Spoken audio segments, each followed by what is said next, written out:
don't fit just be waiting one come do now for my papa village. Which kind of way come be for my papa village? Ashawo who are not called that time. Me no say this one. Both spiritual side of the don't sleep with them. This one we don't use organic cream. Now be one come be away from my papa village. Condemn woman we don't work boo. I never know whether not truth. So who get a piece ATM bishop may bring am for me.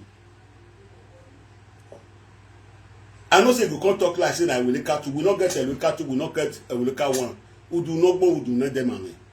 We not get one, we not got two. Who do not go, who do not them. So I want to know the if now do not there, if now do not go, you go explain to me. I know say if I did talk to you before you who have said those see you and what's up, who have said those see you and what's up. And the kegger ya go go see we send him and what's up here. And you are said those see with like to go one. You get percent on your go. You are not Ovia can 20 with Ototo man. But the man need you for now. You only are aware on him. Abasha will call them and we were viola with me. It's so that I will ban me. It's so that I will do him no. That bania bala, what the near balo, do near balo, the man or near balo, he might own on a hina. What going at video now? Not so big yet. I think he have sent it to Latin. He get there, see my Latin. Okay, you will let the Latin. Or not be where very many. Or not be where very many. Do give women. Era where women. Or do we make it maybe all that from where okay, where be monana.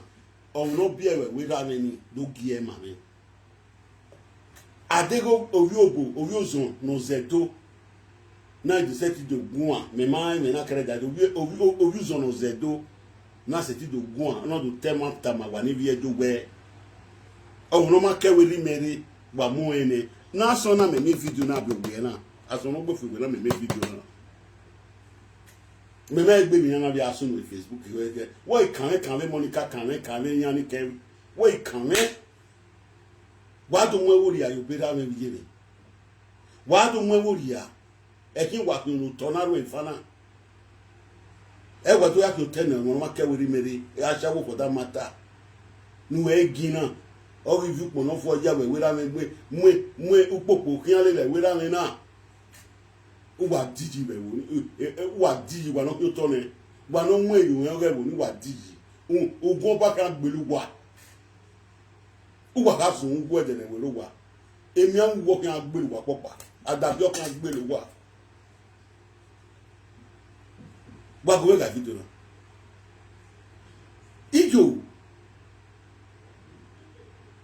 Ijo, eruwagi, eruwa fi no to, e Fulani ga re, ide Hausa ga re, wo e dunia ase ho na wa ya ri fun pa niyan. Wa se ti kuliyan kwa wa ga kun to niyan. Yan ri wo kere wa mo to niyan, but yan take over the whole Edo na right na. Eruwa we have yaba shawu na eruwa have yan lelo en with that devil. Eruwa have yan lelo. Nu wa make na mi we wu no mi magi yan nu wa mo wa te mo ko wa. Wa te mo ko wa. Ide ni pe we occasion work ma kan je. Ohun na kan. Maybe as a gbo na gbe ma no to ne e ma no mo eyu na je gbo ki yan je ga la jan ga do explain. O ira ga la jan do explain, all do explain. Ovia won ke be wo ni ma me. Bel me you be diagmo ya me o wi ma ja to church. Our house is the first house in the whole village. Oh, whether we not the first house in the whole village. I know what I'm saying. But we had a Joshua. Oh, whether we can tell you, I don't get out of the job. I don't go your job. I don't go yedu. Ogyogun. Adoge police. Akida alawe ya adoge. Adega bega mo igbe na ke alawe ya adogo yan udo. Mana ogun mama kege mi no sinu rejection. Do e awo ji ara rejection ma akogun magiyan.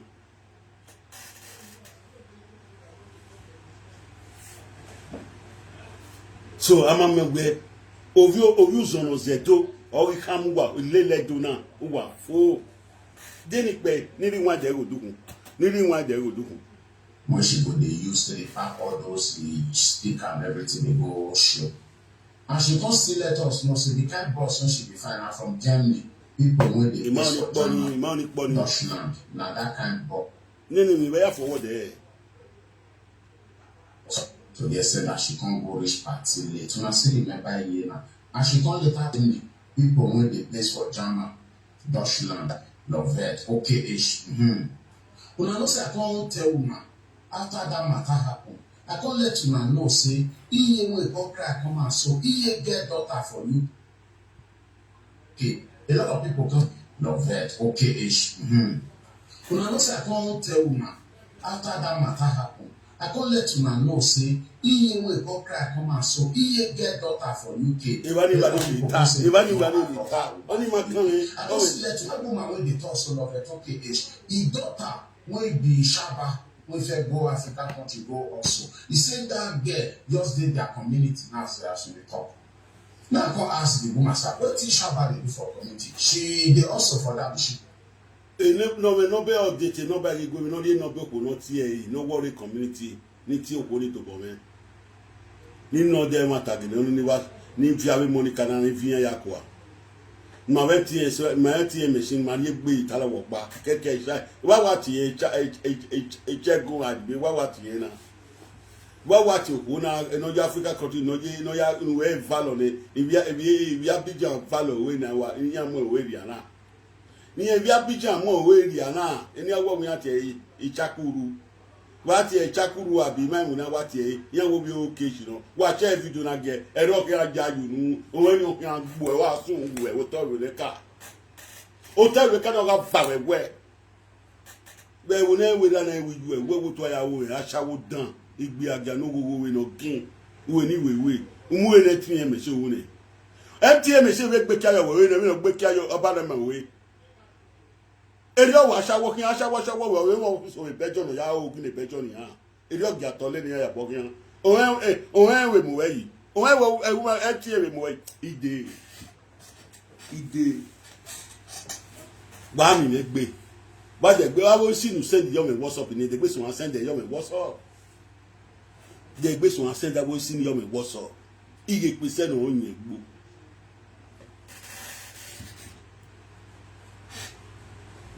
iye pese no yin egbo ayo we se we si ona na we ya mu yo o ri o he no ka mo ahia oba na owo abi aba na o ka mo ahia ugu tene bo no na amuni ya wuya che shukura ishaba no na ya mo na adi o tie na o ga tie na o ga tie o na o e le ka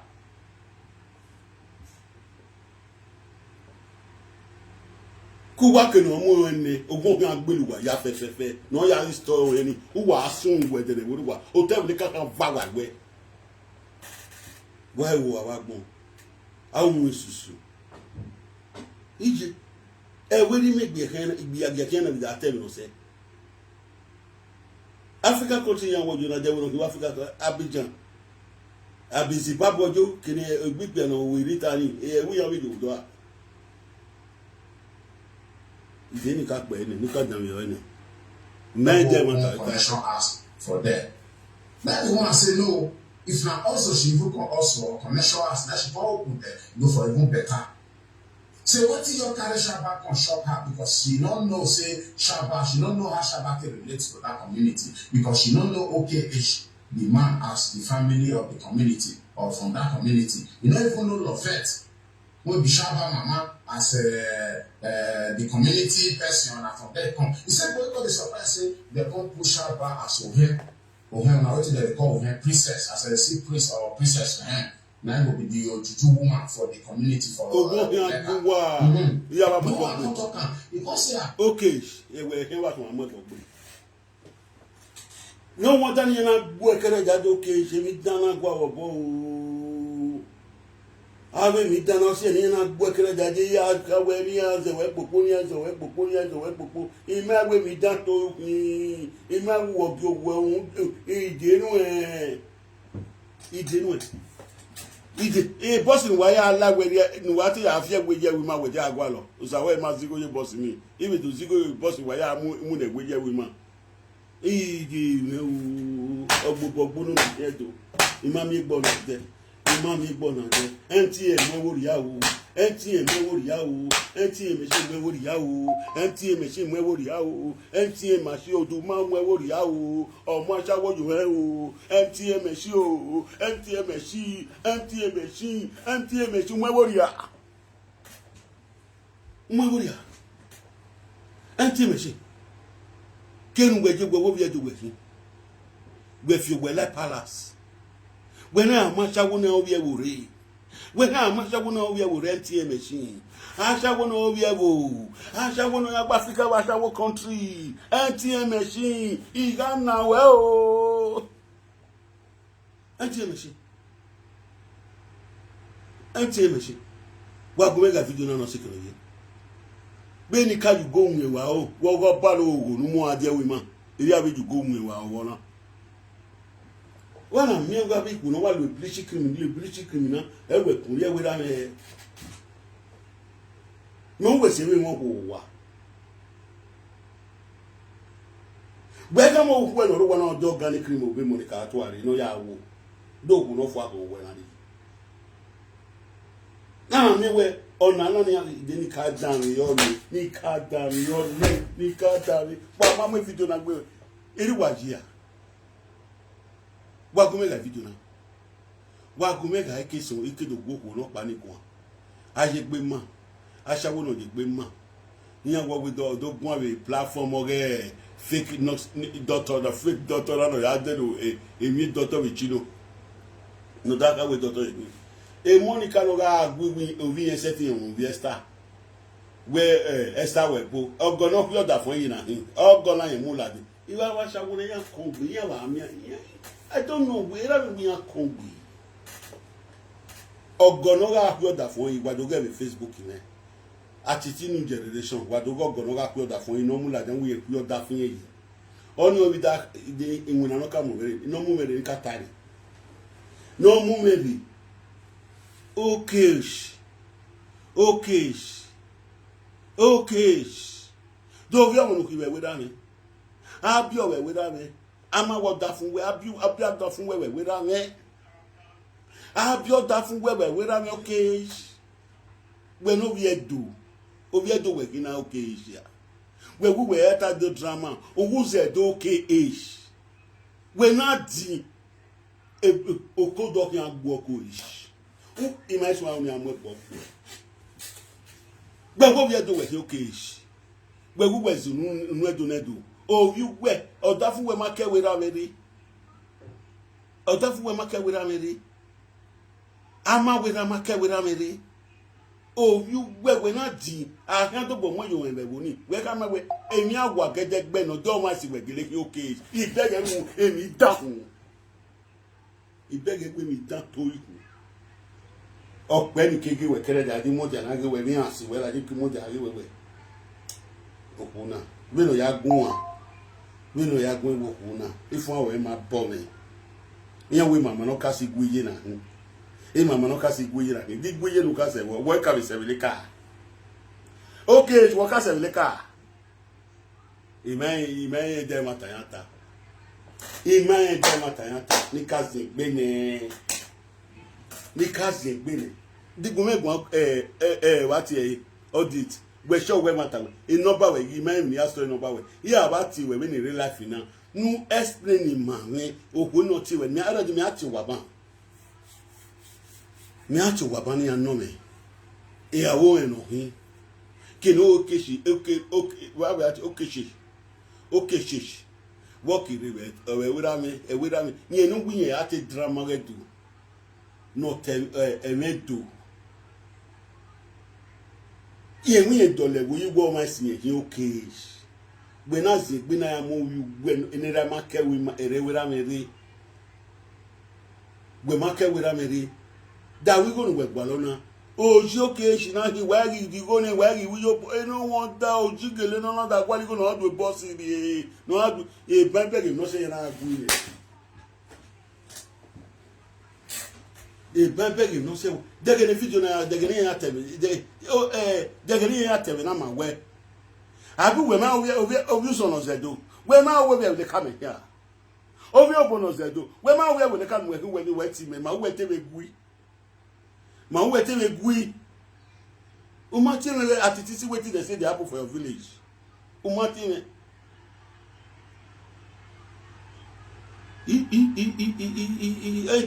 Okay, she am worried. I'm a bow. Etienne, où est la lechaba wenia? Kosa pala me wula luwe. Owo tuga la logien. Où est la lechaba na? Etienne machine. Etienne machine. Etienne machine me woria o, me wera meria o. O foloma ke wera mere o, Etienne ya mo o ene o. O foloma ke wera me Etienne ya to tone o. O foloma pasha wo Africa country Etienne ya to tone o. Ogbo engi no o. Do eno ki wa o ka we mo pa no ore o. O ka mo pa no ore o. O wa we mo je we no mu re na. O wa pichan. O wa pichan ki mu re bona. O wa pichan ki mu re na. Igbe aja no na gbe ke ba pichan, o wa pichan ki no o. Asa wo eno o. Wa go la video na. Wa go la video na. Wa go ga yi. Ite ni pe se wa ki adan yo. E pe video na wa haro no ka wi miri me. Asha wo ki ado mo e da meri yan we obi yan bi je okay. Owe mama no ka sigbu ya ti yin. No ka sa won ka we ke ga ke we na yin na. Iya agbo ya gbogbo ra tu wa doju ni wa ka ma laje ka ma we bi won ikeji wa bo. Ya agbo ya gbenti yen bayi. O ba mi we ba ti e we la mi mo na fi aje we la me. Enti u ka mo pa no ogore. U ka mo pa no ogore. Denu we mo re na shawa pigeon. O no ga pigeon we mo re na. O no ga pigeon we mo re na. Du popo no da yi na, du popo no da yi. Du popo no da yi. U popo na kan e we le ka tele we le ka kan gbojo eyan. Even in Melada Nana, 2 years. 2 years, he had in when you popo, Otole come and popo you and ya. 2 years, he had in. He only can't confirm me. He may when he do get them at home, he do a video. Oh, no, to got to a ban. Here got one TV ban. Here got one TV ban. No more da. Almost one on la Louis. No la loba. Oh, God, it won't now. If a good ya talk. Ya baba iga babo kuna obe la jamu ya do de boss we de wo kuna ima gbe mi janja gun ya wo obi obo o emi jagun ya wo obi obo o ona dodori marima gina ki wo na okay age abio we ra me abio da fo we ra me bi le ka ovi obono zedo Ovia bonus, use on us eto, Kenona do Guyo, Wagatami. She was surprised that they put Shaba as so many got the one answer. What did they happen? We said before they go Shaba got the blue pass. Money got the flow for the community based on a ship on the he said, make I talk and come out for live video. So some people even know about this matter. I go say, madam, no go talk live. He said, no go like in my community for happen. He said, I see the talk so Shaba your day in your community. So now say na truth they talk so. He said my brother if he not feel like me now my shop woman in me. Now say really. He said yes, that's okay. I will say what he said in social media. I don't come out to my body member, I can't talk now. I can't tell and say Sister Shaba, wait till letter. I hear say better. Washa Shaba. What is sister? Is established. Neti la lowina. Okamo pano uguri, opano ugo kamure. They know with the Bumurina. Then Yoro no yomba with him with the kiki. Yoro no yomba with him with the kiki, beg you can move their in. Auntie, she beg you can move their in. He beg you can move their ATM machine. Iya with your man, I above your man, you say Abu or there. You say Abu or there. Ovision was a do. Una the great I was the work with sister women.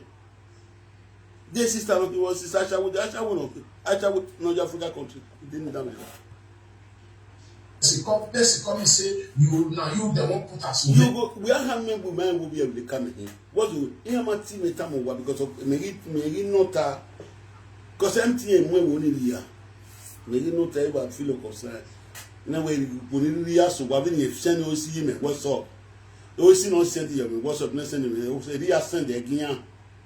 No, we saw why they are send the again, who are there, or can you talk, no ban who.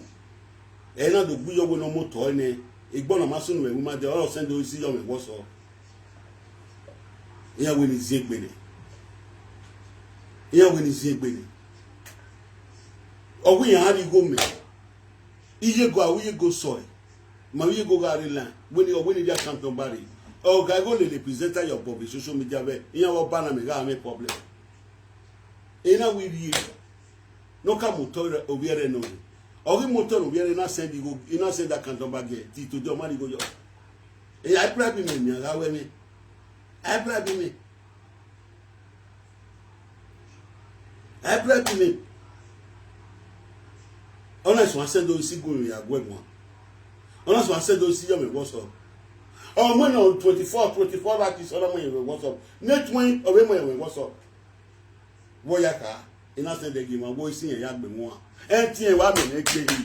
Empty and 1 minute day. Yeah, now. Yan egg my wedding.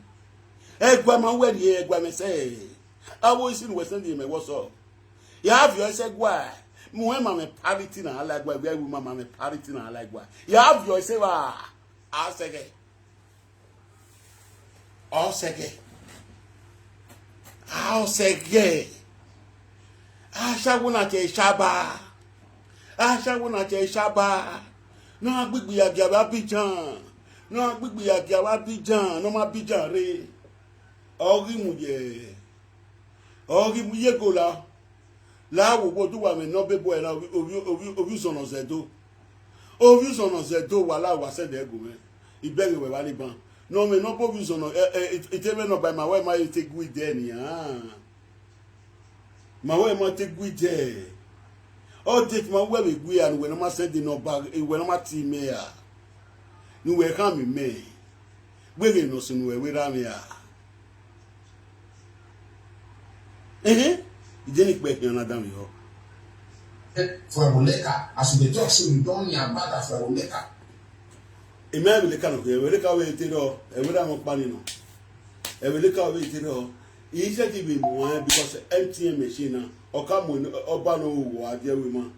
Or not, you know, who be there, or Bob, or no, for me, or game up with. I will not take Bennett, talk Bennett, pull out that fian for an ogre with Boya Fe, no bother fian Yagbone, no more that fian Ugani, empty, if you carry your way. ATM of wow, oh, what? Oh, what in a corner.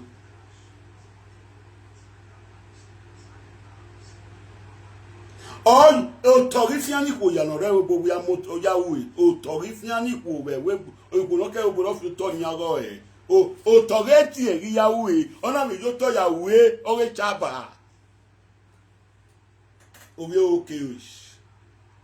Ovia okay. Young man, young have it here, okay, yeah. Okay ish. Imagine now we have tell my baby on here. Imagine only a baby me. Oh, what baby you are when you done in it. Okay, Azugbene. Azugbene ya we are imagine no benena. Imagine no bene. Imagine no bene. Asokene. Iwa sokene. Ni ye gbe yan ni ye dan mi. E ko ya ba lo. E ko ya ya e o ba lo me. E o ba lo me. No Shaba na also na even wish. E o ba lo me. E na hin o wo. Ni na ye na hin o ni. Ni a hin o be na.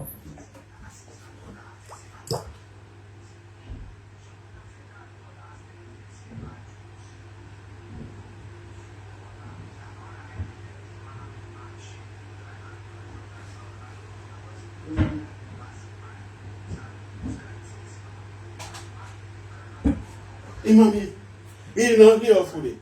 This all the say of an enemy can house. This all the say of an enemy can house. Every year I can't do time.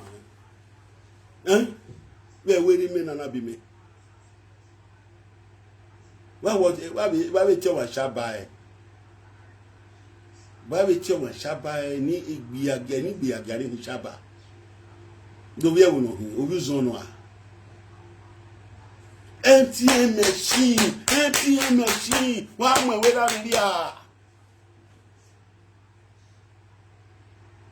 You guys didn't know. Who we are who enough for? A Shabana we are who for without any. Me, imagine me was here. She may them at a yanta. Need baby. She come for outside country. She even do things for me now. Not be everything best they talk. I say, some people who write that for my comments say, oh, this one I like yourself. Because that day now, also like, until she able to do hook up. Now I say, God, they don't go put woman who say they do hook up as well. Then the guy shall say, that means where do they hook up woman do they do hey? You understand? So they take one course argument for comment session. You go check my previous video. You don't cause argument for me and the guy. The guy say not believe. Say Shaba go fit become Ovia for a later. Now say na person tell me and my eye no reach am. Na person tell me. That's how they leave the argument for comment session. But I was surprised today. Our EA Loveth okay, our mommy come out to come invite everybody. Make them come the show because the show now 8 days they want to do one for a later. Now the way man.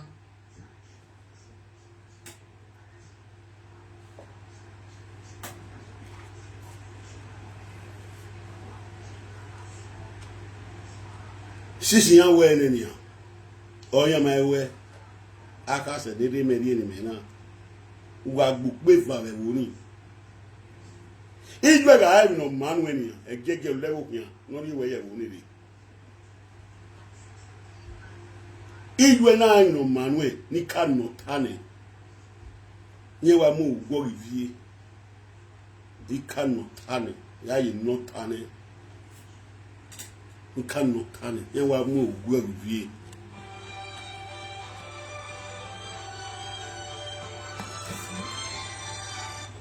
Hello, Ovia. Yazabo no water. By your way, or walk paniate, okay. Young we are to move. Mamma Cassie, young we are to move anywhere. The Karatano. Oh, Rebecca. Oh, we have the car. We are moving here. You any? We are moving here. You any? Not one. I will come on the Azugbene no ta. Azugbene one and we are here.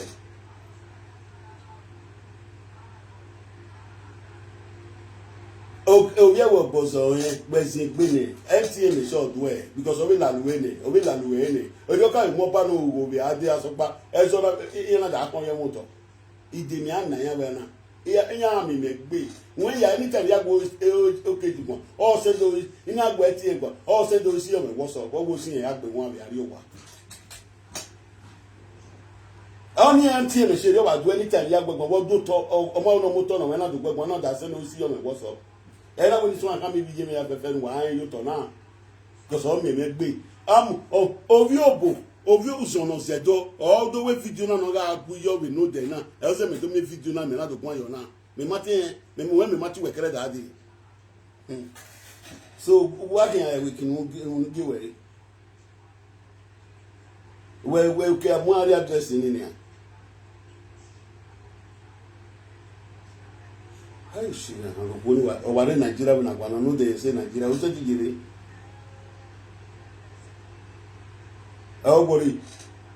Everybody, when also you have finished like you had the address, you had the woman idiot in Obanwe. Who the phone number made over so you remember more?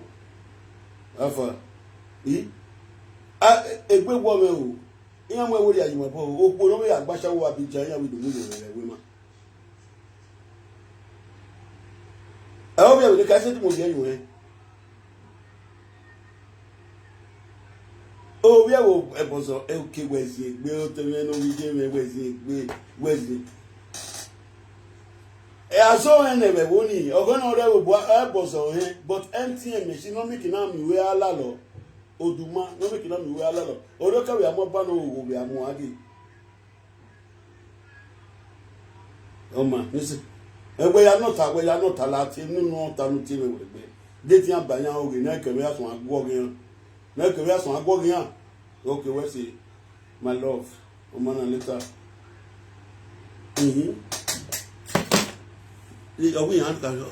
cannot turn it. Oh, what one now? Away a bozo, a bo, also. Away cage, Ovia will look out. Can you use on Zedo? Now with your empty machine. Who are with Maria. Maria. Maria. Empty machine, Maria. Empty machine, Maria. Anahina. We have been okay, Nika Sevani. Here we bobo, as you, here we cast it, when you have more video than your family. Near family. Here family, kiss. Here we be a young way, who know one now, who not and who know where. Dating a teammate be away fitting up when you will be able to come in. Right from that day, you get body and no case, not like here. Okay, oh, my income one. Nigga, basic down. When I invite one here, dear, now we will okay age. Azugbene, wait, or work your morning when you're you, just a morning. All I soon go when I soon go, just a morning. When I will be a woman. There dog you. If I don't care, they don't know your own woman. You only a young. A fracking above it, Dolana. A flick and a ball of Venegan. I will have a move your own.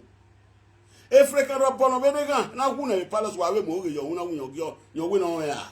You only can no gear no your own woman.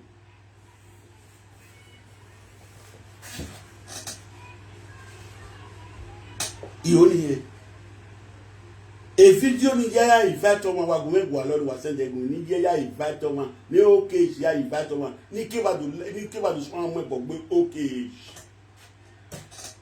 e wo be na e wo ga be na e na wo ne wo awu ne wu o no te no ko ta ba wo ko no wa ni ara we bu o wie wu e bozo we. Okay, MTM machine, you are finding every way to drive me away from my father's village. When we are 7, your power will reduce. When we are 7, your power will reduce. When I am a shower, then I'm not down when we man shower. Okay, it's not Latvian Republic, or not that inviting one. Need down your okay. What is the Palashaba? Another one matter as you read or hear of a later. So the more born for this month ending, go reach next month half of next month. The more rock for like 7, the even more than 8-9 days. The more rock the road. Go to see the poster there. Enjoyment today. That's it, guy. Hello. Jerry carry dating on him. Away the dating they were. Ni carry the dating niwa di ku gbagba yona ni di ku gbagba ya agboke ise agbobi yi ya agbeke ise agbobi yi we ni ati we so palace de maya din a palace o mo no bie okay ise we woni o mo no bie ra ira no bie ra o mo no bie o mo no bie o ti egbo no di o mo no bie o da fun I want to know you can get date no run you can get date no run iyan mo ewo yari abe o no bie abi whatever you say that they call you e carry on na ni ki aga kan yan mo pe yan to mo pe yan ata inogi ki awe gan ni ori opo le wa so ye ro gbo ori opo ni wa agbo da fun wa o pe ga to so wa we wa ya won o pe ga to so wa claim no. I know people with the Europe which properly we know as Atiti. What's going on in this field? Which properly we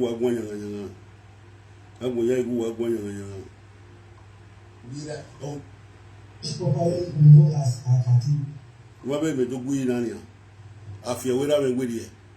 Afi ewera me gwedi e. Yan ya gba wa na Facebook abi Monica to ari. Abi enobu yeti de gbi doctor. No ma o gbigbe agia ne gbe iro da fin yo kin Zimbabwe yanji. O bada DCV ni o ya dele we doctor Bichino. O da emi doctor na gba yo gbo. O ya dele Bichino o ke wala wo ma yo da fun we da fun de ba egbo da fun we Nigeria we Zimbabwe ami doctor we me tede gbe fi. Ni kwale ni giti no ni ku gbagba yo. Okay. Utane wo ka kan va we gbe na fi we la wo ri be de lo okay Azugbene gbe when I we Ovia wo ni e mo no store one we ya no bi gbe na chawo ya mu ebe bo ni ama mi won agbo mu yo we o yu gbe na ma gbo wu na agen do mu yo we bo ni utane wo le ka kan gbe lu wa aturu won ke ni wa fi mo to bi imo to wa David boro piti ni o wa ya ho wa pon.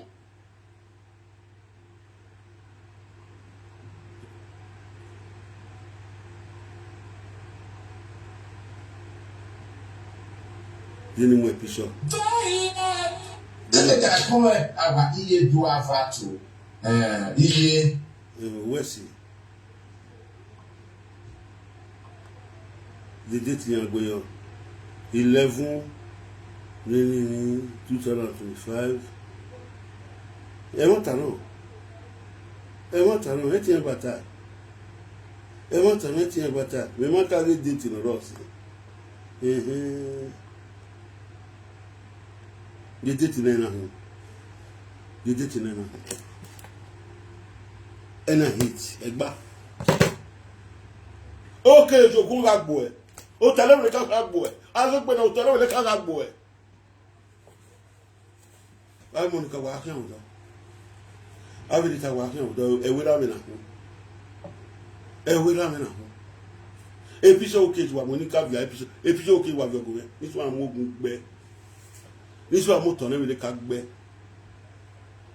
o wo no bi wa no ari tolu kai oni atimi ade gwa ma wa ya kwon egbe wa e oni atimi ade gwa ni akọ ma wa ya kwon egbe wa o no wi ewu we na kin se ti de nwe o ene egbe mo ti egban o e no ta du wa la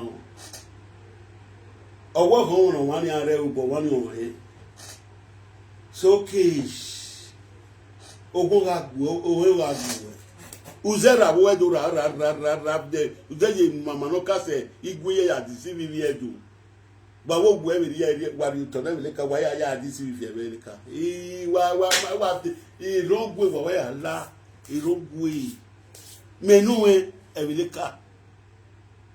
Idozi egbeni wado mu gbi adia adun e ido hunwa ogun ga gbelu gba no history we piyan ba video gba ya no bi kurigun me metero I will pay for it nutra body mi agi ari e woni iman mi agi ari woni ase ya iman ya no ri kuri an fi ya kun ya yugba poluwo ya yolugo wa poluwo Facebook na eni mani ke ka doni an ru na on okay ogun ga gbo wa sunwu edede dan un don mi lewo gbe na print card no print Ovia do no bi o we bo ni okay elu wa ya rale lewo ya hian elu wa do ele do tekon Avia will no leg with we have a frankly boya view and no another store ye will need. Why is it baby the car in here? Ebreka wa mi dina. Nde boro pito nde okena na zo bue.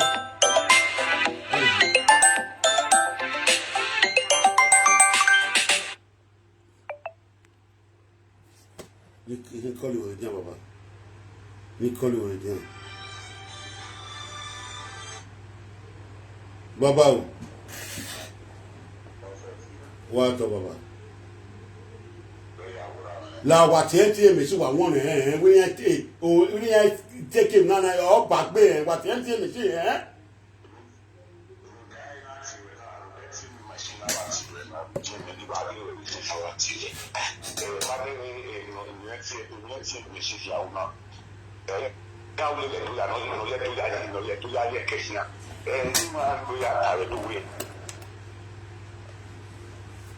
network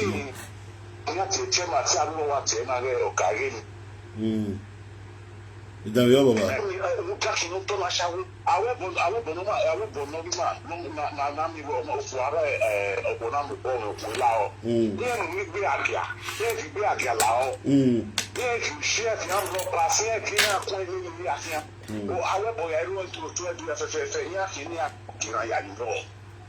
This is nonsense. On Agba prophet, I get back. Man, when he met, Baba.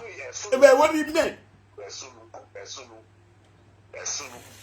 What empty machine and one what ye?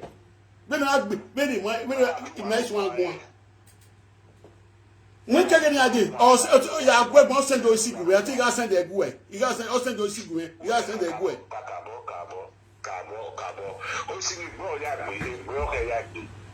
Okay, no to ya ke ya fu fe ya mu ke be ya we mi na akwe to ni e mo na ka be ya akwe ya ko to da ka rest ya do to da ka rest na to na ya mu go paro ka ya iro ya se le ya e ke to ni fulani e ke to ni bitu e ke to ni e fiti ya ni ya ke no to ni ya ono se ke ni lu ke ni fulani mami na ku ge do ko na mi ge do fu mami ni ami ni ma ya fu ya se to da be ni ka we ma shi Otori ni ka oje ni emu ke no ri ori ni emu ke ni gbe adia ATM machine e bi na egba yi from now on aka wa ge wa no pa ya le ni ma ya de we mi arin mi ma jo ko no gbogbo adia ni ba bijan just imagine odu mu gbogbo le Oda atem no se nya we ATM machine u konzua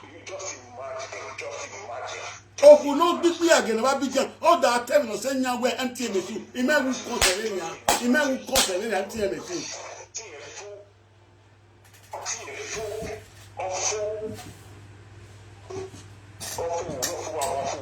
gbo wa MTM machine o wa oku akeka o be me nwa o kon be MTM machine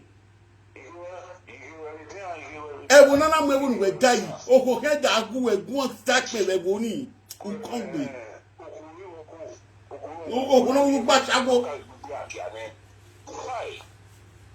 So sad. Oh my God. Prophet, you are like una ke ko je do una la ke. Wa wa bira o do. Una to da do look la ni no to. So wa re o do na ni o na desert. E ro ba yo fi ma e wa no green. No wa re wa da. E fi ma pa ni ya so. Even on a mania, very ma baba. O walking to attend no senior MTM machine. MTM now, it was what? MTM now was what? No, we are back over big jam. Era Ovia woni, Ija Ovia woni. What be a boni? MTM machine. When I feel Tony, all the way in the boni. MTM machine, my way to work so hard. My way to our so sad. What do you mean? My prophet, you have a journey, could to die, journey, and your way. Okay. What way that video now? What way that video? Every man want that. Ave mon na makoko na no ya gbele ma no ya de Pacific Court ni ya do ya fe na no ma rule regulation no revo we need to talk to them to have a sense eto na ya to be boni sha wo ije ga an no mane we no kiri one another we la why talking at all every kind no e we na kano e we na kano e we na adu one kino empty machine here me on egbe ni kiri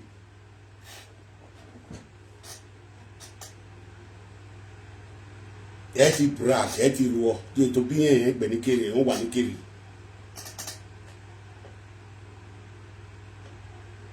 so madam Azugbene uga we mo bu na ku we ke no bi gwa no ya history ashawo ye we ra ni wa kiri we gege wa kiri wa do ye fake bare wa do ye fake la bien wa we di tare wa se ti we ti brago was a way, it was a such a way I say, but even it tied the name Nania, one market, or as soon as what did die.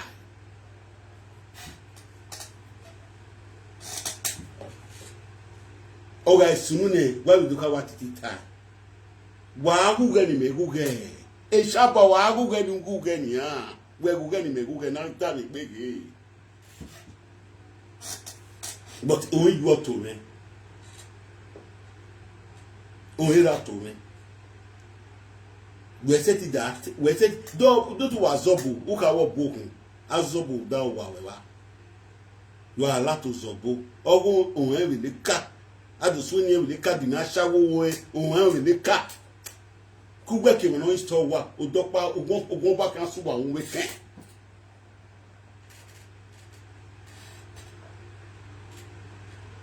Isakwana na gbelu wa popa adabi o kan gbelu wa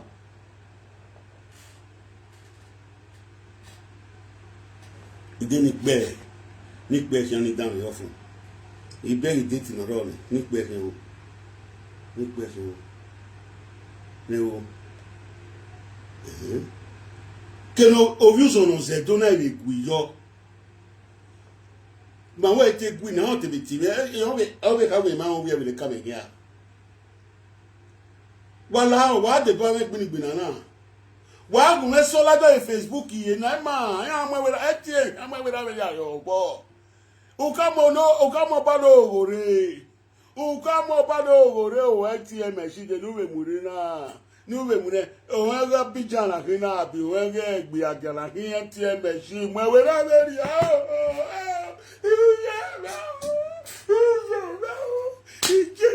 etie mo we da be ya Atiti ma Oduma. Oh, my Raveria. Oh, Raveria. Atiti. Anyway, yeah.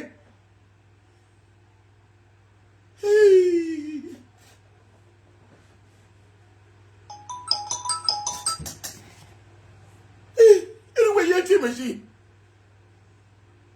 Hello. Hello. Hello. Hello. Papa Titi. What? What?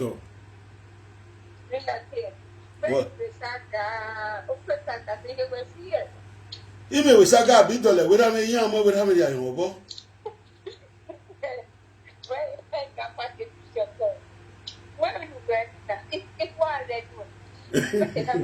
Yeah, mo we ra me ya obo we dey we saga. Eh? Mi fie me mi tosu le we ra me na afie we dey we saga.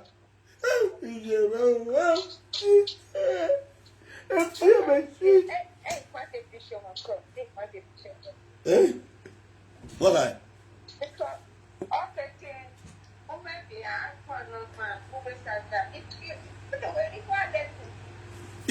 Igual anime. Igual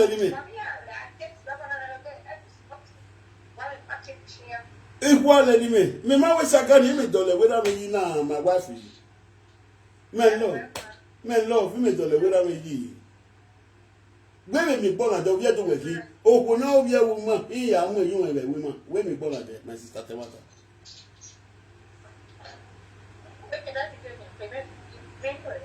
Ni ati we ni ka finish ati we mama. Ijo Ivia do wa bure o. Ile do wa bureti e mechi gbewe na be ya o ije be o eti e mechi enayima eti e mechi enayima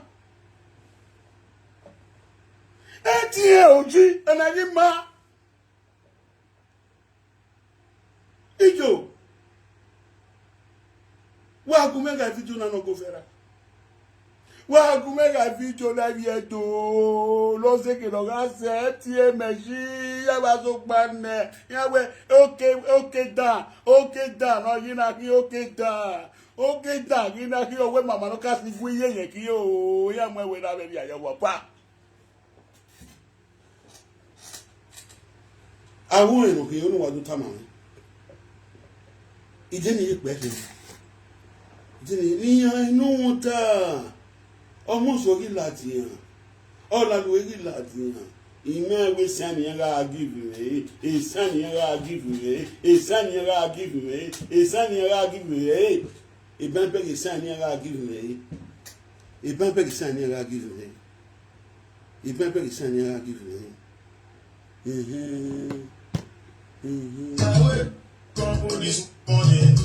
Hey, my country people, and many what did they happen? He said before I know, shout out the builders, money don't flow for the community based on a ship on behind.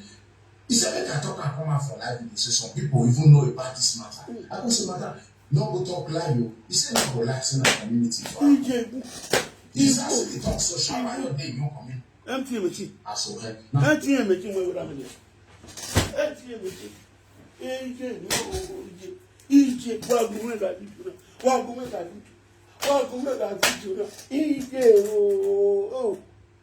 Oka mo bono ogure oka mo bano ogure ima wemtie machine plan ima wemtie machine plan o wa gumeti veto yaro wa gumeti to yaro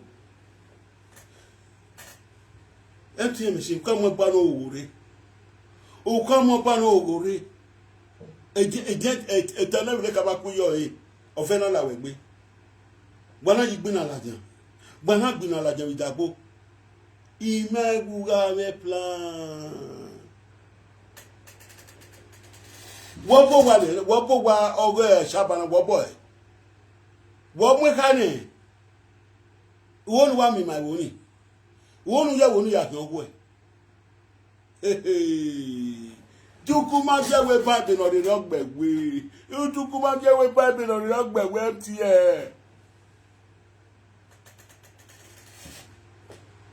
Wa go make a video. Iga ipe ti egun obi o kan twin. O ga se di patagume. O ga se do isi gume. We what's up? E ya gwa bi teme gwa bo eni wa be wa. Ni avio ni yan. Yan si meju goru.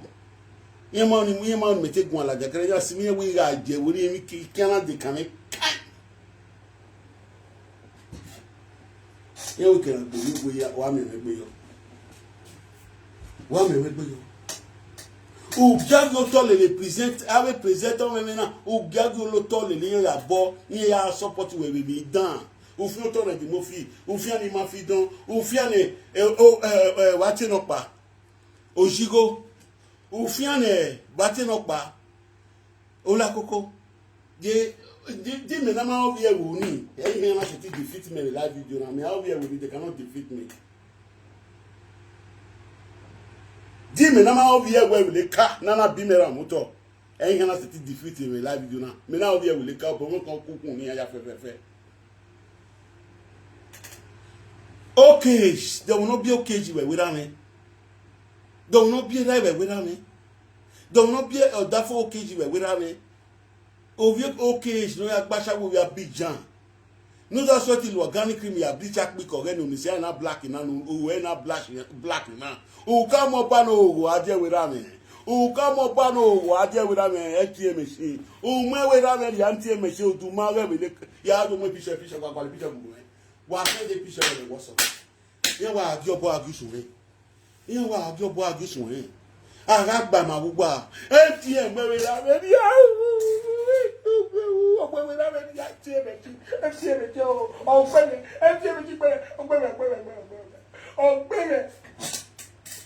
Ije Ije. Eu me magio. Eu me magio na DJ na we me gbowoto. O we me gbowoto. O we me gbowoto anti e me ji gbe me o. Anti e me ji gbe me o. Ije. Ikan na ho. Awa mo gbogbo ma mu na gbo won. O na ka gbe ti e me chi. O wa ejeje mi atele we ya de gbe fi aye. Ewe ni ra kere ni amu ene wudo. Ni ate gbe adudo. Ije mo. Ogbogbò gunu na. Ina le mi gbodo ni keke abapo. Ikaye o wa ti e me si Oduma o ro buya gbe Oduma mwewe ra be ri a o. O mwewe ra be ri a o.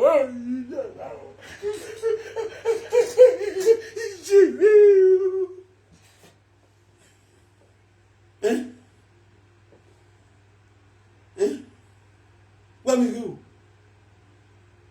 What we do? One agbena. Ni delete we man. E rock am we that ya yo. E we na ni block e. E block o man we. Ni block you. Ni block you. Ni block you. E rock am we that ya yo. E rock am we that ya yo. E we rock am we na me ije no. If you will cut in 1 second, what do damn you? What do damn you? MTM, where were you? Oh, Kasunahi, on a yo Kageli, oh, Kasunahi, oh, MTM Kasun. Oh, Kasunahi, on a yo MTM, on a yo Kageli, oh, Kasunahi, oh, Yedo. Oh, I told what do you work at 1 year where you only? Yes, a long one. Azugbene nigga said boya mother for ye beruwa. The fact em yagbena e ti ba wa ogene a. Ona ti do ba wa ogene, I ti do money warrior. E ni ma wa o tane wo ni. E agwa mi wa wa do o tane wo ni na. O no ju wa hu wa je wo wa ta ma.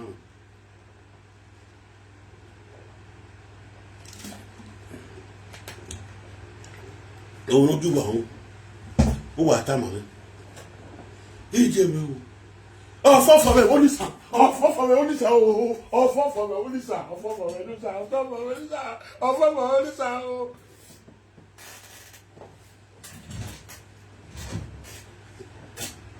wa la video na ije ni dam yo c'est la chose ije dam yo ni ka fi ame video ma o ni ka yin talk so. He said, my brother, feel like me. Now I'm a short woman in me. Now I said, really? He said, yes, that's okay. I will say what he said in social media. I don't come back to my body, I can't talk now. What you should say? A card wrong, a card you are wrong. He didn't make card. He didn't make card. Oh, Father, if you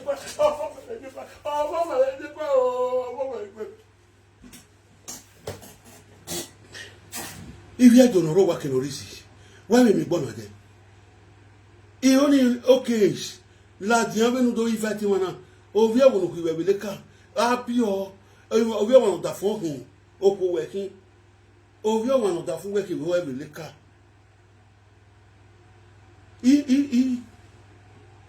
Empty and yakale we okay so we okay so we Ovia okay so empty and we Ovia. No wonder.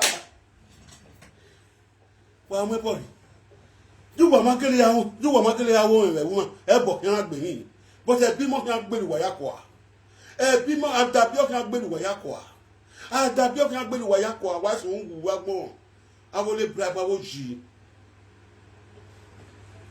ije me o fofo me talawe ni ke talawe mu fo awo ni ke talawe mu fo awo enti enwe wo ya enti enwe wo ya Ije. Uwe say. Ije. Enemy ya togo. Ije. Awe na ko badale wo yi. O ka ge le yan yan ti yan o. O ka sungi na yan MTN machine. O ka sungi na yo. O mwewe ra be ya o. O ka mo pa no ogore o. They know even Murino. I wish about you. I wish about you now. Oh, Bano, Wakamureo. Oh, Bano, Wakamureo.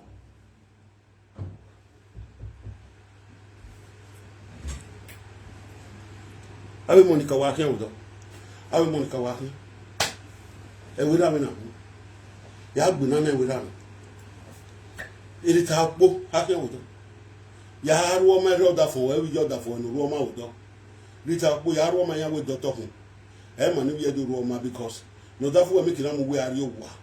Near me cannot work or that from where we not die with Dr. Rita Queen, Dr. Wagner, you would, and women are here coming and been a woman. Okay, c'est date near Hamoya Latin. Nika so, Nika Huliana with a Bene o tell with a cocky and boua. Wawa to the walking. A big pepper no Joshua Waloka to Wagby. E pepper ware a walking. Big pepper, very pepper who say, or Maka way, offer to the more waga you are. Oh, pepper Maka way, he. When I do when I shall go with him, e pepper. If you when I command you, command you, oh, me, Uponi. Oh, me, Uponi, near Golo, what would I will papa? When we say Pepe, oh, you can eat to no bashawo, Pepe, but my fishy Pepe woman. Oh, Bagaya, while all Bono Rebuni, oh, Bagaya, we are you, you walk, Persufia, to Pala. Pepe, imagine one with Bob William. Ima ya akuni gbere ima ya dan egboge ni han pepe ba so akunu wari pepe I comedy we niyan wa mo video na ke o emi dupo ni bele wa atore ni yan awulo kwa popa yan that Ovia mimi na neti en la lo we no ke da agu o bi da ti we adiko da wi o we ti we adiko epe mu we pepe gbenu we so ma se epe mu we pepe Imi command we na. He pepe memoria. He pepe meti en memoria. He pepe meti en memoria. Oh. He pepe meti en memoria. E wo pa ma yakiri. Wa ki na gbima. Wa ki ma to disgrace ma egbema ma gbon. Wa ki ma to disgrace egbema ma gbon. Ya ka ma egbe so wa ya. O si ATM ya meti. Osi no na gbele ma bedu iwo to we be kani oya metin gba eno man wa ni disgrace wa pe wa ka mo ke ise gege oga 10 years ya ga ike an gbu wa me yi me topic ni ha oga women na me wa be asha wa do mo women ya ben wa ya mo edu ya fefeferi ya if you answer no supposed to be tona ieri if you no supposed to be tona why you no tonia mani bi edu mami ke ipo wayi if you go with ball wale le ya if you go here if you answer ke mi ma to le do na bi na gbade na won ki magi gwa answer gwa but it wo ma feel tonia na we kwakura ba me the biggest opportunity we to do ni if you answer ga to topa 200 by 200 do ya fi answer 30,000 views you want. Have a MTM machine or where we are a woman if you answer MTM na no ame bena. No more worry. I will tell me answer it do me fiobi. Have a stonia that key a woman. Have a stonia that key. Ya wo pa be there no e lady opa no that boba we ma do report money. If you answer no allow way, you go no ya warning. Now if you wire is more than 7-8 million or what if you answer about take wa in view yakba a UK the woman here or that thing better it been a man here Obima no Oduma ma ya see logo wa to na do beni ayo bian benti e beg ne mania or mo ade we rami ipepe beg ne mania or mo ade we rami pepe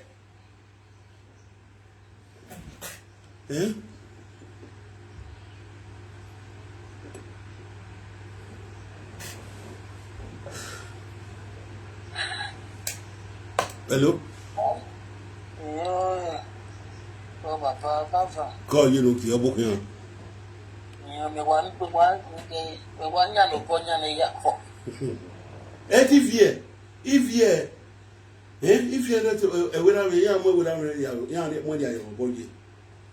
It didn't know whether you have one, we believe coming over here. Come over here. Ma'am? When I when the boys are you were carried. Ah, my carriage there. Oh, my allowed there. Ow.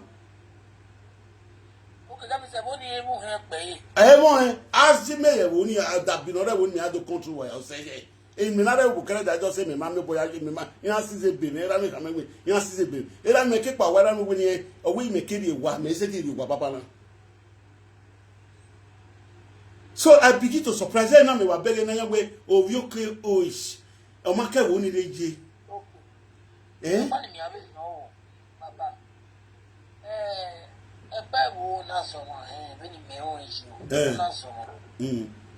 Tomano head near Tamana, one. Me, my own me. I don't say me not so now when I will put me. Hope you are coming on the first. Then we have a son I will run any other coming, me. Oh, where you phone? May take that you only Nayana, I can do such way. You only Naya. Oh, I said to Mama will come out with me. I am waiting to come out. Then we were here waiting on your head. Mediani. You know, one like boy can wear. Empty, oh, Kagili, Yakana, Yan Nani, or Walutoy. Because I want to carry the no cap only. Or Casuna, you know, Castle.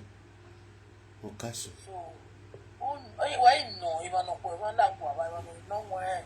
Oh, where would me control me up? When we have a video, and I will castle like Yannick. Now we castle. I got training there. When you carry a boy, I'm wedding you. His son is standing near you. Because I let over. I think we went at you. I way. I will choose. I choose. I vote. I vote the body of money. What's it? Yeah, we are only Panama with the 80. When the ECP in it, I hope you have only. But not the 80. The body got the 80, and now we have only. I want to grab my yakka body. Yes, Lord, we can't tell my understand. Oh, am I color? We need them. I am worried.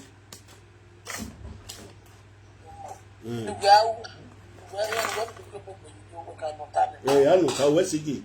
Where's it? Now we tell you don't go come up. No, Ovia. Oh, I tell them how I put him up. We're going to make him done in the what are we going to we are going to go to the here.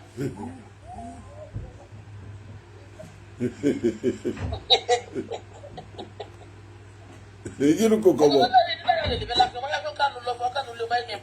I love you. Well, really. Oh, now we're more. You don't go come up here.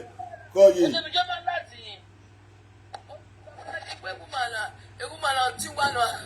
Me make no kero. You make no kero. Aka mo ba no ogore. Aka mo ba no ogo aja wima. Obe yan we mure na o. Okay, that was on your hair. Eh, me make maybe e sabo makwe. Ona say o fela la ya gbe yan la gbona la ni an. Obe ya we mure na ni. Me marry na kian machine o. Because you feel Tony. Etienne, of your Tony. Eh, you of your Tony, may not tell you of your Tony the girl. You were Etienne, Bowani, you were with one in it, you were tempting a gallo. You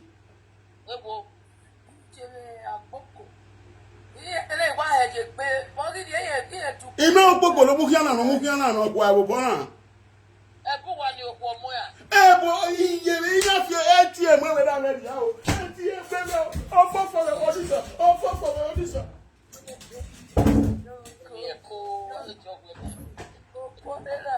You managed to not die, my man.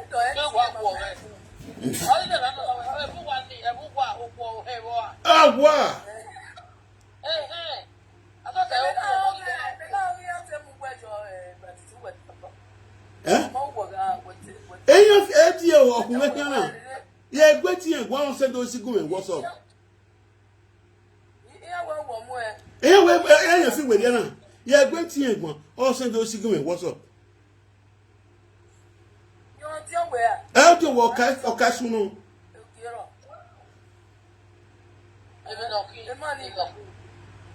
Oga mugwe iligo na gwe wa ni support we e ma oni support me o we ara country e na o mekun ye be fun e wo ni re ye pe gbo o se do sigun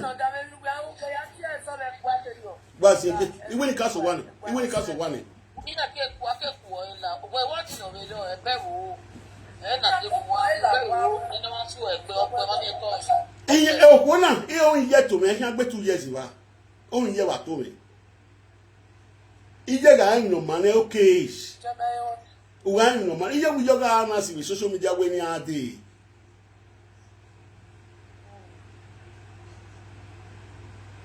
okay juga no man we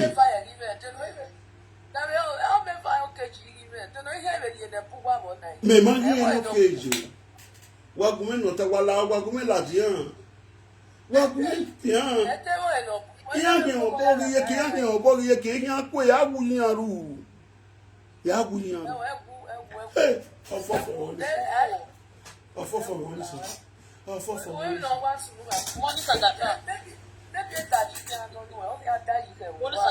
iye me to ba o ba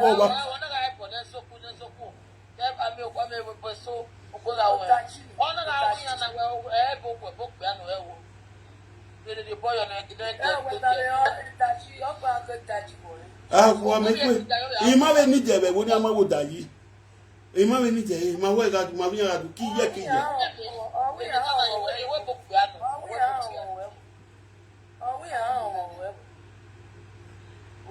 akwa bia ya o we ya o ana ki no ri na obokian Gwan la jana inu ka gwan la dian.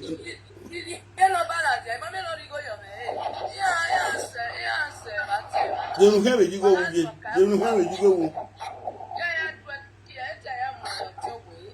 Je gbe kinu han do wona.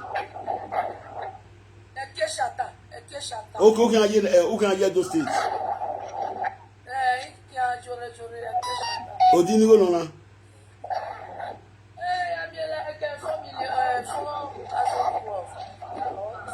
$4,000 plus ni go we me na we na wa ni go we me owo bo we na okay ide ni mo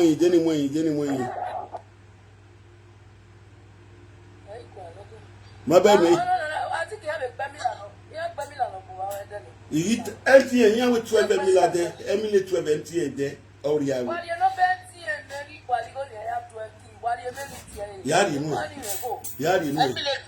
ye wo de no ya mo wori a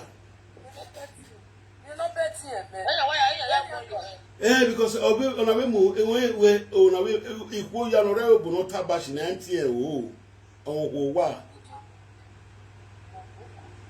igbo no condemn yo mo pa ibejo me de no we yan we 500 by 500 of yan no ni oh tell the guy you ya wa sha one TM machine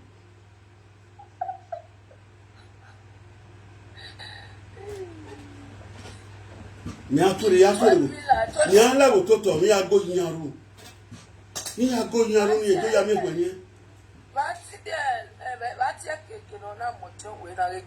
e to we a de gbeta ebeleka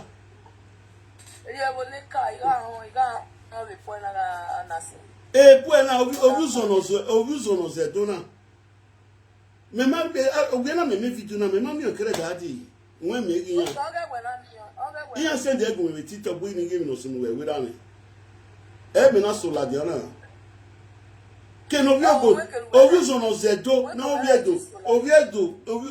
obuzono ze do na obiedo na be do ku yo we awe mi gbe mi anana wa Maria kwa eba se ya ku ni kwa ni mi wa ti wa ebe mo ala ona o na mo pe iwi yen gbe 2 years because I was so bo oti me no go last moment e ba owo kan no ma ni are o bo wo ni o mo we ni we mother we are nota. Okay, but I will wear, but I was a woman I draw, then my body on Yakia. Era with time I said, well, I said no, is we me a kiss one away. Or 1 2 million. So was it be? You know, as a bubble automatic in a way of Canania.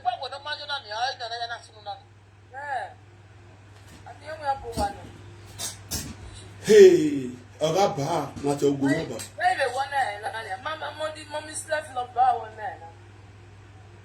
Mamma didn't say any, but I went my pool. More slept love. Voilà. Oh, ouais, ya fait.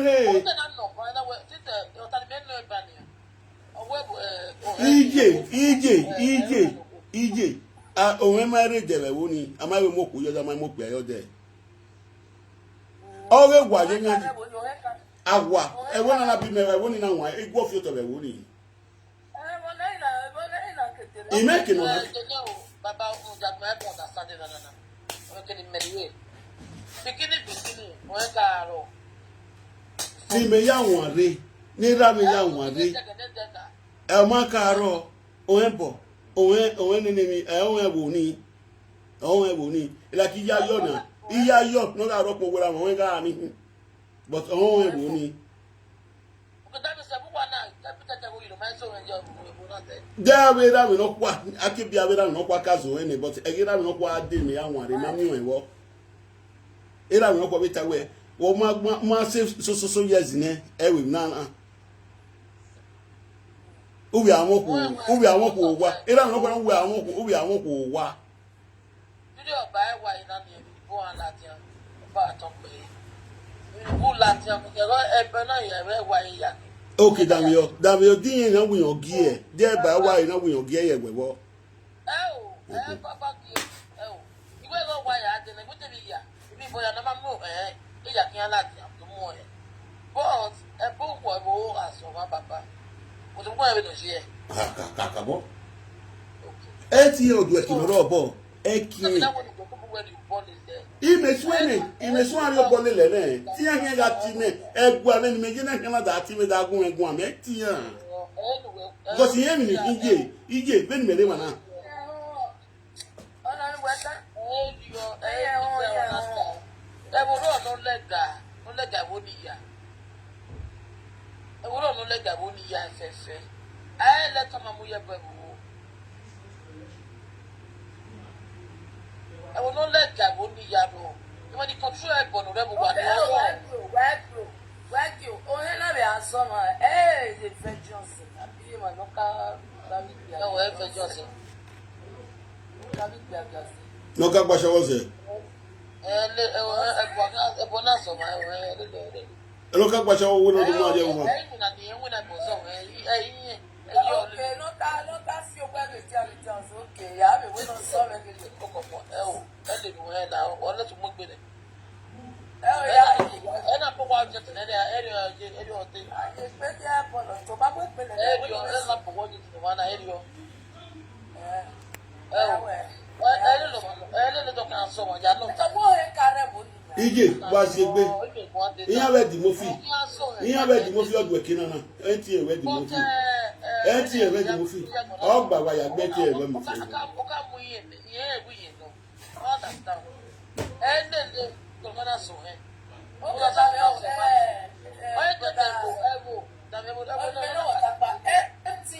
Ika netie ina woto ni hia bogwa ameyi ege na oni ala mwela ja bego pinu to na we do pinu to ni we ma ni wo re wa ma yubo kan ka netie you no pe a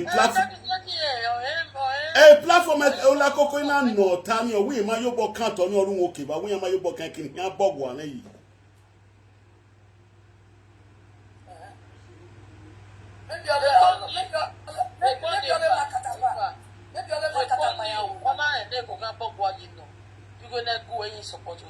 he can't know any way can our bonny here adapt. He have feel boy, only one you don't know what you know, one rock. Or we have say why a platform like Coconut no way. Again, I can wait here. I did like video.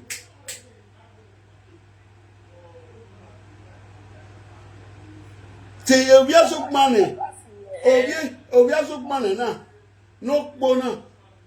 Ogi je no jona. Mi answer so na e. No wa ebuluku no je lu organic criminal.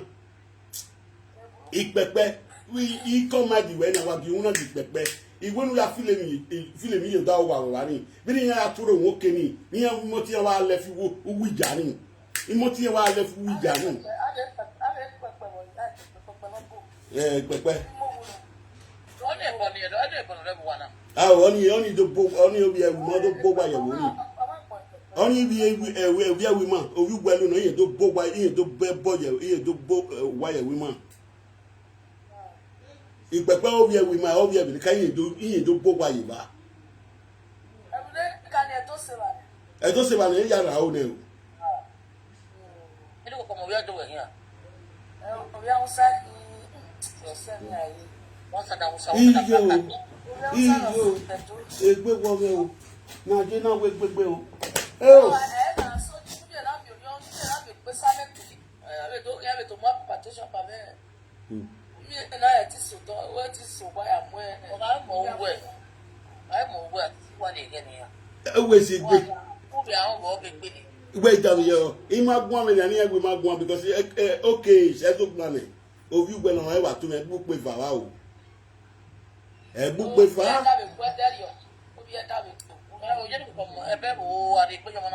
Hello, Yima no na bokin aje. O bokin aje wa toji. Mami tu wa o wala mo ko. Ima to gbe mu bi bia me. Eja awa tasi epa na wo enwenwa. You understand? Bebe talking me Ibeba because Ovia Bugari, Ovia water. You understand me? So, in my boy, why where a pain a bear, I went back to no age. I hear you are. Why can I for woman, with our way because it's only maybe we see better way. I think I'll have a monkey water or have a party or that. No, as area of Zero. Apart from me, it is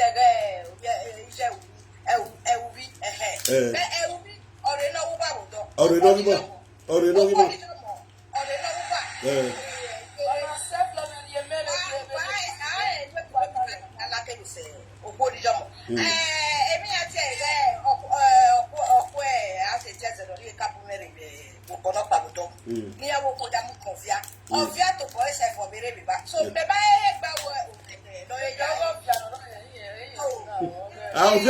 Ovia very. As an orange white ball of butter, who won you woo. Okay. So,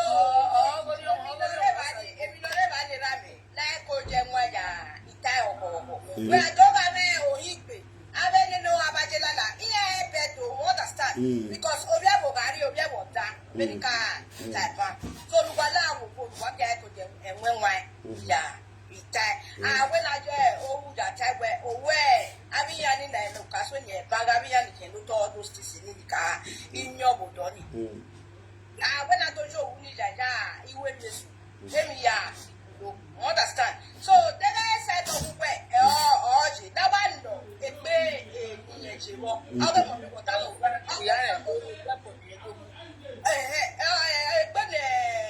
no don't walk a church punya, Amaya for the church no osa, the pace of a long read. I want Tony so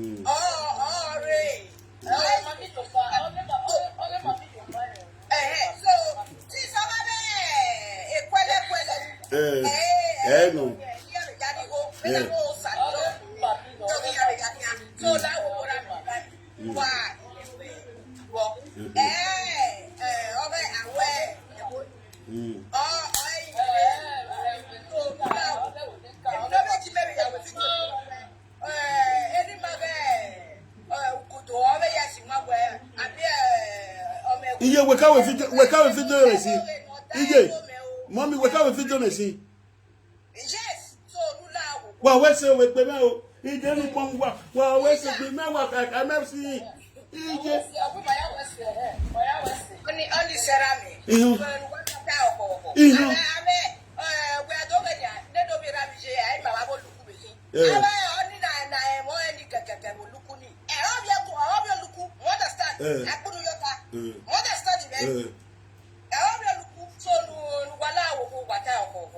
Igata na ime we ka we video we ka ka me wie kenis in west je mi na gbo ama we gbe ke mi ke gbo lo so obo no ma because o papa o boru opa agbategbe opa maya kin ibi obo kedene bo ni no chai la jare no tele abi net ani so obie do ebe bu ya mapopa le do but me ma pe video na kere ogwe na ya se de egun me ni ya de do gun ani ebu ani me no ba me o ti we ka me mi pa no sunu we ma o o te me no ko ti ba ni ya se ra ti ba ni ya se that your mommy iya ma pe church le ya me rebuleka iya ma pe church le ya me dafo iya ma pe church le ya wo gbogbo a pe church le ya understand so nuwa iye wewo egbe me no ko go je ni a bi ma be so bi kwa bete no idu o pa ro ala wo ko ke na me church o sa be ti ya ebe na be ti ni na o na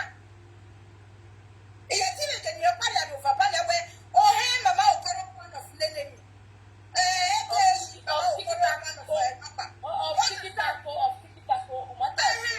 understand so la wo go lata o abona yo wo ma mo ma ya bo amu ya la wo go ra me ra ibo ti kan yi ba mu abi yo ya ba so be dede gbe o le joku were wa na so to wa bu mere o na ji na gbegbe o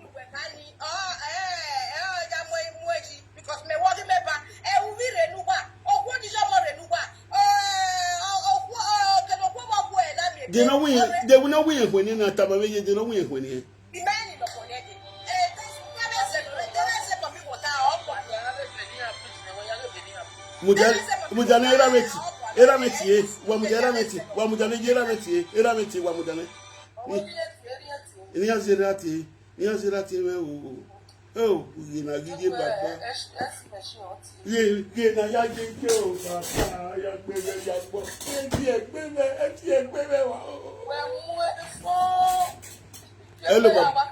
hello baba ewe se baba gumegun igbe wo me ofofe orisan baba gumegun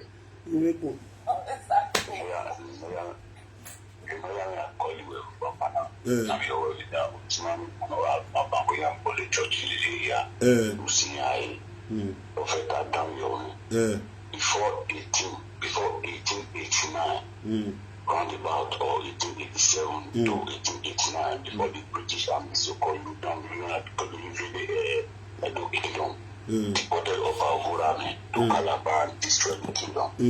Mami Nate Oshi, Mami Nate Oshi, Mami Nate Iani Maneko, Mami Aro Piano, Unoluyeko, Unoluyeko, all this rubbish you have fair. Why do everything and we soon will do it or Masun there? Mami in a misplacement of one's culture, of the placement of one culture with another in another back culture or another idea or destroy it now. I was we go anything who are trying looking who are working or destroy it now. When church is touch, in church you will do. In church you have the dialogue to disintegrate the society, to put all kind of nonsensical things in other culture, bring into our culture. Now I like one street where we more than 5 to 10 churches. More than 5 to 10 churches is street they kill, they steal, they do all sort of nonsense. All our ancestral works, we moral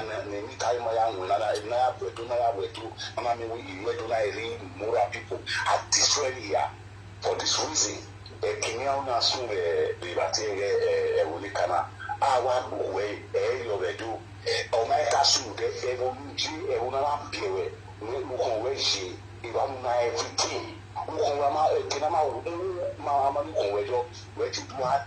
That way, we chairman, you to everything. You want to feel out here. That is pure nonsense. They were doing on us soon. Never and ever.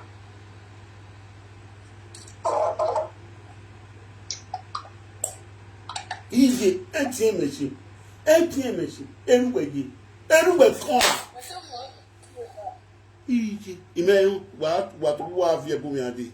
Yes, a low okay, Azugbene. One way. And why we might go on? Or as a title on a 2 years, okay, if you're moving out of Yakota. If you tell you turn in yarn, why the very well to tie, the better why you boy your. Atiti, my anime will go my first.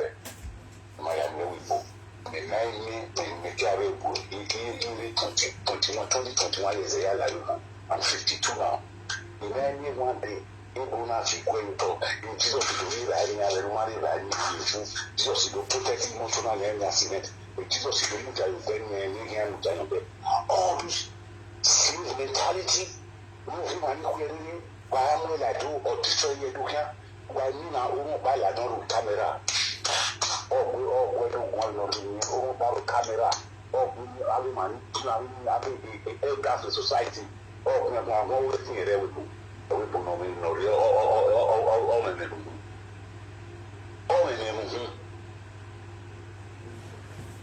Nonsense. Why are you not a co-actor? Why no forest. In a forest, you do deforestation, everything. But tell me that a last woman, no, then I will not say, Damio, and I will not even go to the Ogram or what are you, man, or we be outside, or we be copper the manner where I have this to just, I have to leave you. You are standing quite copper that I don't want to go over. I will tell missionary and one minute, I have to make all this nonsense catchings. It's no sense. Prophet who are to every we are doing now. It can't be matter. Even if you pay fine now, Ovia San Mario, all of you can why you can't go.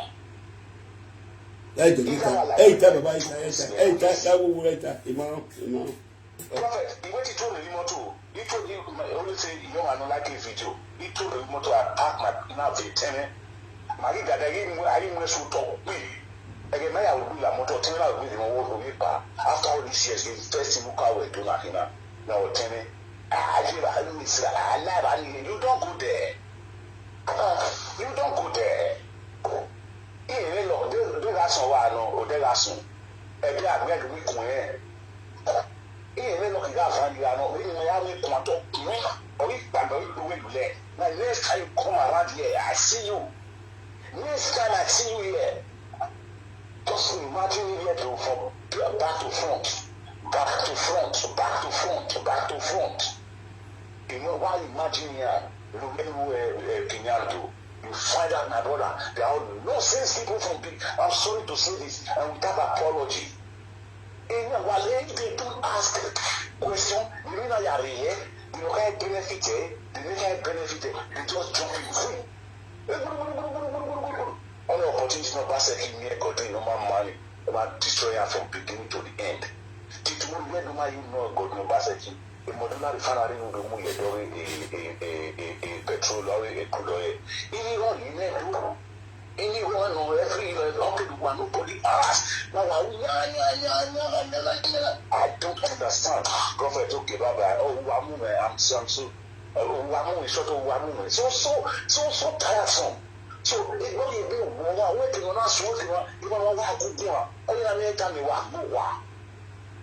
Oh, tell me what did you do any honey? You just told your answer. I mean, I did do nothing now. And I remain what you know, guy. What's it, Baba? If you do not work in a risk, Kati, we will make it. Now you can't one. Whoever the car, never do. If no reason where women are, may understand. ATM where would you my bow? Etienne bi no agbele wan le yu wa eti ya eja se mo bo kere da de o iga gwenti en gwa mi ni gwa no se do si gumen wo so isende egi o se de gumen wo so pe o si ya gbe won awo ri ari ya fi we la wori eje wugbe gbe kere da de eje wugbe gbe kere da de o mi me gbe ni ha o ga mi no mane ya ka zi gbe se go tane maybe video na ga si we ma ya bo ga so bo yin ga ti na tama yin o sunu e okay shi we ni gbogbo inu e mege ni ati we okay shi we ni gbogbo inu e wa no manu e mama no ka si guye ni emi oji a we je ko na emi oji eru we ka we mere abiju we ka we ri mere otafu we no we bi no mo na yin ka we ri mere abi yin ka we ji mere na mi we ba ni gba na amwe oyugbe no be kiru no be gbachawo ni wa bijan no do lo kan ni krime entien ni la lo we ni o ka mo pa no ogoro be dero ni o ka mo pa ni ati o pa no ogoro be aje we la be dero ni o fe na do la egbe no je kwa be dero ni ona ka mo pa no ogoro eyin agbe na ba moto e fala la ya gbe ona fi to na moto na gbogbo amu ni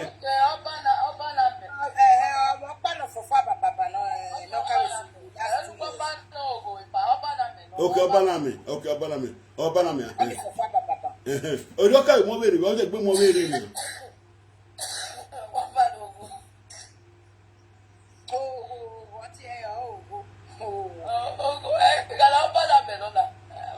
je amere mo no yan ba lo amere ba aga fi boy o ye woni enwin na okay so to boy nu ama fian so to fian wa gufo won na photo wis enwin amere o woni na ba lo ni ha mama ye boy ko je ye boy re wa obo kan ye ni je wa to mama o tu ku ma papa le ma ye boy ko yo o o ka ni le are ki we ki en fu ma le be na o se na bi o to wa ye na wa go be ge o wa de no beti e wa de no beti e ti we o enu e kwa ko su le u ka ko je bi ton wa de no beti e iye me o iye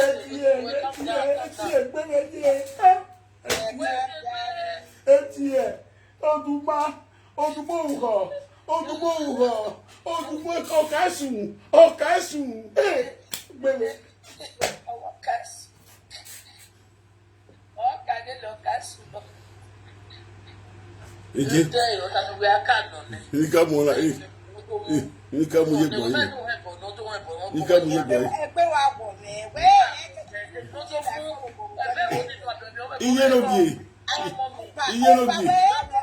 iye no bi wa to obo wa ka le tu ye boy ni wa ka le tu ye boy bo ki an ko yi ma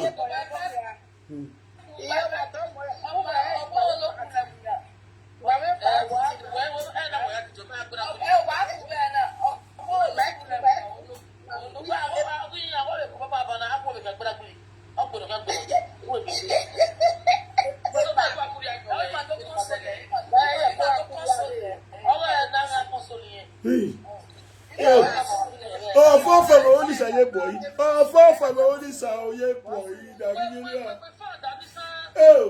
ya fi wo ya mo wo la be ya yo po